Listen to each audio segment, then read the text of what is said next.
Grazie e benvenuti a tutti. Io devo ringraziare troppe persone per poterle ricordare uno a uno. Innanzitutto gli intervenuti perché sono quelli che hanno reso possibile questa giornata. Oggi in un certo senso già noi abbiamo vinto. I partiti tradizionali devono pagare le persone e mettere cose da mangiare per farle venire in un posto. Voi siete venuti da tutta la Sicilia spontaneamente, questo ci dà un senso di contentezza ma anche di responsabilità veramente molto grande. Grazie a chi ha reso possibile l'evento, ci sono anche delle ditte, io adesso magari dimentico qualcosa, grazie ai giornalisti che stanno dando spazio a questa grande iniziativa. Ora, perché siamo qui? E perché stiamo presentando oggi, è molto forte questo esatto. Ma ce n'è bisogno? Allora no, adesso vi faccio vedere una cosa, io sono abituato a parlare a toni di voce alte per deformazione professionale, vedrete che fra poco vi sentirete tutti. Allora, il problema, noi perché siamo qui oggi e perché presentare un movimento indipendentista nella Sicilia di oggi? Io non devo convincere voi, chi è venuto qui già ha una storia nazionalista e indipendentista molto forte, però noi abbiamo fuori da qui, come accennava poc'anzi Enzo, un nemico temibile, è l'indifferenza, la rassegnazione e lo scetticismo dei siciliani. Pensate, abbiamo aperto da qualche tempo la pagina Facebook di Siciliani Liberi, ci sono alcune notizie che non hanno tanto successo, ma stiamo parlando sempre di migliaia di contatti, alcune quando si lancia il movimento che vanno sull'ordine delle decine di migliaia. Quando una notizia nostra va sull'ordine delle decine di migliaia, vanno a beccare pezzi della società siciliana che con l'indipendentismo non hanno nulla a che fare. E da lì ci ritornano i commenti più cattivi, quelli che dicono che siamo pazzi, quelli che dicono che noi siamo i responsabili della Sicilia, non Cuffaro, Lombardo, Crocetta, no, siamo noi indipendentisti, quelli che non lo sapevo e ne prendo atto, che siamo noi che non abbiamo mai governato, con uno statuto mai applicato, siamo noi i responsabili della Sicilia. Noi ci andremo a confrontare con queste persone che sono nostri fratelli e sorelle che sbagliano perché è stato inculcato loro questo valore, questo disvalore, e quindi noi dobbiamo giustificare innanzitutto a noi stessi perché questo nuovo soggetto politico e perché non continuare con quello che si è fatto sino ad ora oppure con i soggetti politici nazionali. Molti ci dicono ma già non c'è l'autonomia, ma perché dividerci dagli italiani, ma perché non facciamo funzionare lo statuto? Qualcuno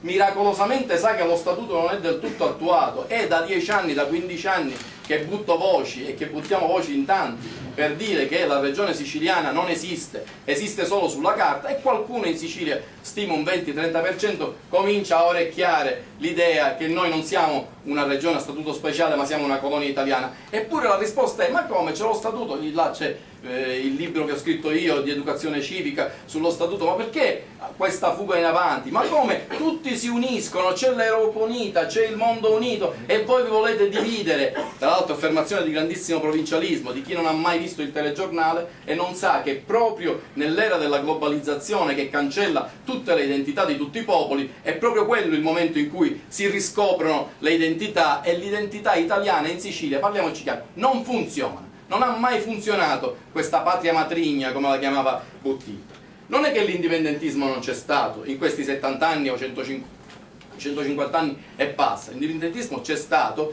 e oggi qua ne abbiamo delle importantissime testimonianze e rappresentanze che poi chiameremo pure a fare un saluto, perché alla fine l'obiettivo è comune, non abbiamo nessun interesse di fare concorrenza interna all'interno dell'indipendentismo. Solo che le condizioni dei decenni passati erano tali che purtroppo l'indipendentismo poteva essere fatto soltanto a livello di testimonianza, cioè come fatto culturale. Io potevo dire la Sicilia oggi è colonia, io mi riunisco con alcuni soggetti che lo capiscono, che lo sanno, che conoscono la storia, ma questa cosa non bucava nell'elettorato, perché l'elettorato fino a 10 anni fa, 15 anni fa, proprio per sedare questa identità siciliana, era drogato da dosi massicce di assistenzialismo, posti pubblici, prebende che non creavano sviluppo, che hanno creato sottosviluppo e grazie alle quali qualunque discorso indipendentista sarebbe sembrato strano. Oggi però l'indipendentismo non è soltanto necessario perché questo clientelismo è finito, non è solo un discorso di pancia, è un discorso anche di pancia, di cuore, di testa, è un problema ormai per la Sicilia di sopravvivenza. Noi dobbiamo spiegare ai nostri concittadini che se non doteremo in tempi brevi la Sicilia di un soggetto indipendentista forte, riconosciuto, riconoscibile nella società siciliana, non è che noi ce la passeremo male, noi moriremo. Questa è l'alternativa che deve essere detta e della quale ancora i siciliani non sono consapevoli. Ha accennato Antonella poco fa alla questione finanziaria, che è la madre di tutte le questioni. Andate a guardare un certo giornalismo di regime, fatti salvi i giornalisti intelligenti che sono presenti oggi perché ci stanno dando spazio. Un certo giornalismo di regime ha messo in evidenza una cosa che è verissima, e cioè che questi partiti, omettendo di dire partiti italiani, attraverso la mafia, la corruzione, il malaffare, si sono mangiati le risorse pubbliche e in Sicilia non hanno dato nessun servizio. Però questo, guardate, ho visto dei servizi un po', succede in tutta Italia perché è tutta la politica italiana che è malata. Quello che questo giornalismo non vuole dire e che noi gli dobbiamo mettere in bocca è che anche se noi avessimo i migliori missionari, i migliori santi ad amministrare la cosa pubblica siciliana, noi non potremmo garantire nessuno sviluppo ai nostri cittadini, perché sapete, se non voglio dare numeri, ma se la Sicilia ha un prodotto interno lordo di 80 miliardi l'anno e l'Italia gliene ruba 10 ogni anno, noi non possiamo con un salasso di questo tipo garantire nessuna strada nuova, nessuna scuola, nessun ospedale, non possiamo garantire niente. La questione finanziaria è gravissima perché lo Stato negli ultimi 4 anni ha gettato la maschera e, approfittandosi della totale assenza e della totale inconsistenza della politica siciliana, ha aggredito le risorse dei siciliani, schiacciandoci il piede sul collo e facendoci affondare sempre di più. È di qualche settimana fa una dichiarazione ai giornali dell'assessore Baccei all'economia incredibile, che dice che era andato a parlare col sottosegretario, non mi ricordo neanche il nome, del bilancio della Sicilia, ha detto mi sono divertito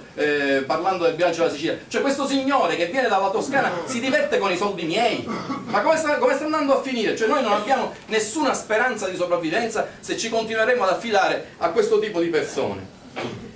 Non c'è solo la questione finanziaria, c'è la questione coloniale che è molto più subdola. Che cos'è una colonia? La colonia è una terra di sfruttamento che regala o vende a poco prezzo le proprie risorse naturali e compra tutto dall'esterno. Mi dicevano alcuni amici porconi che avevano bloccato lo stretto qualche anno fa che le merci che uscivano dalla Sicilia erano pochissime, le merci che entravano erano moltissime. La Sicilia ha un deficit commerciale, tolti i prodotti petroliferi, pauroso, ma questo non è dovuto al fatto che la Sicilia è povera, è dovuto al fatto che la Sicilia è colonia.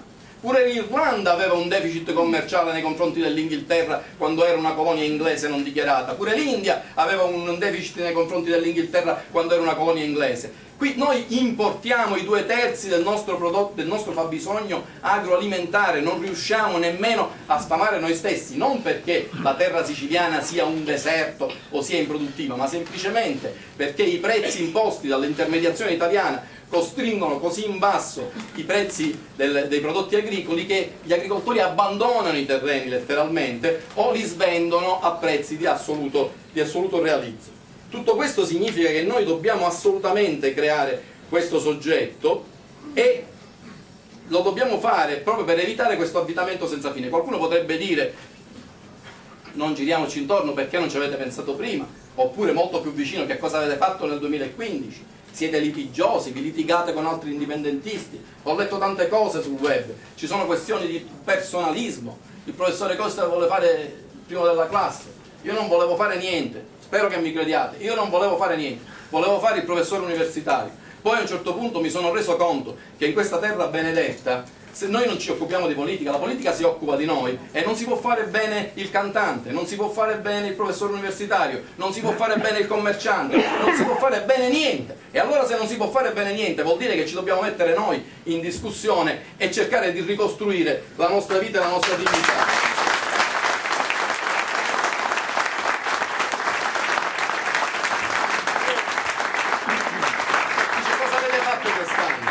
Abbiamo abbiamo cominciato, è vero, abbiamo cominciato a gennaio, a maggio con un'altra ragione sociale, è vero, però a un certo punto io vi dico una cosa, ci sono delle scelte drammatiche che si fanno e per me è stata una scelta drammatica, un salto nel vuoto, voi tutti in questo momento mi avete seguito buttandovi nel vuoto pure voi, poteva anche non succedere, potevo cadere e rompermi le gambe da solo. Però ci sono state due cose che mi sono sembrate non più differibili. Innanzitutto bisogna garantire che il soggetto indipendentista che diamo abbia una leadership non compromessa con il passato regime e il vecchio soggetto